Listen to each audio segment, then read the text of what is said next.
Okay mga papi, done installation po tayo dito sa Yamaha Aerox version 2. Nag-available si sir ng ating 5,000 pesos na promo package. Ang kinabit po natin, Zenlo X1 Plus version 360 watts. So dito po natin nilagay. Gumamit tayo ng stainless LED bracket dyan. So ang ilaw po nito, Zenlo X1 Plus. Ayan po yung low beam, high beam. Yan. Okay, sa kalsada, low beam. Yan po, napakaliwanag. High beam. Ayun. Zenlo X1 Plus. Ito po yung switch na ginamit natin, domino 3-way switch. Tapos naglagay tayo ng passing switch para sa passing lights.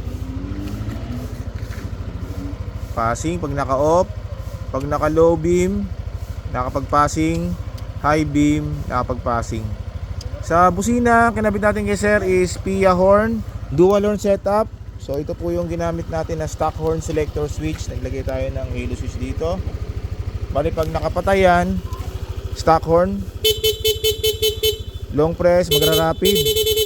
Okay, switch, PIA horn, long press, magra-rapid. Wala siyang combo. Wala siyang combo. Okay, ulit stock,